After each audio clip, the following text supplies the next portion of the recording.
সুপ্রিয় শিক্ষার্থী, সবাইকে নমস্কার এবং আদাব, যে যেখান থেকে দেখছেন এবং শুনছেন। আশা করি আপনারা ভালো আছেন। আমি আজকে অন্তরীকরণের পার্ট 6 করাবো। দেখেন, একটা অঙ্ক হলো y √x।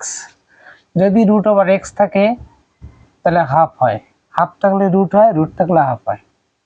যদি এরকম করে ঘন থাকে তাহলে 1/3 হয়, 1/3 হলে ঘন হয়। যদি 1/x থাকে তাহলে x ইনভার্স হয়, আর যদি x ইনভার্স থাকে 1/x হয়।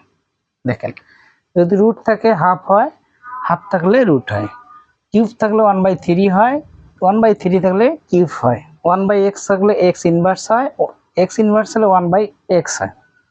দেখেন অঙ্কটা, এই অঙ্কটাকে আমি যদি ভাঙাই হাফ হয়, তাহলে আমরা অন্তরীকরণ শিখেছি রুল 3 পর্যন্ত। পরের মান কি বলেন? x এর পর হাফ, তাহলে পাওয়ার নামবে, পর থেকে কত কমবে? 1 কমবে, তাহলে হাফ হয়। x এর পর লসাগু করো, হাফ 1, লসাগু 2 এর লসাগু 2, 1 - 2, তাহলে মাইনাস হাফ। তাহলে যদি মাইনাস ইনভার্স হয়, নিচে নিয়ে আসলে প্লাস হয়।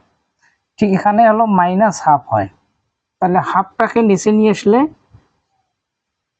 প্লাস হয়। ইনভার্স হলে 1/x হয়, 1/x মানে ইনভার্স হয়। ঠিক এইখানে ওই রুল প্রয়োগ করানো হয়েছে। 1 এর 1, 2 রুট, হাফ মানে রুট, রুট মানে হাফ। দেখতে পাইছেন? দেখেন আরেকবার বোঝাই দিই। রুট মানে হাফ হয়, হাফ মানে রুট হয়, লিখে রেখেছি।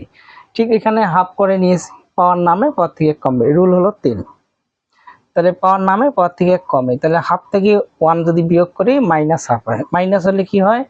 1/x হয়, তাহলে 1/x মানে কি হয়? ইনভার্স হয়। তাহলে এখানে দেখেন তো, মাইনাস হাফ, 1 বাই নিচে প্লাস হাফ, 1 এ 1 এ গুণ হয়, নিচে 2 এর 2, হাফ মানে কি হয়? রুট হয়।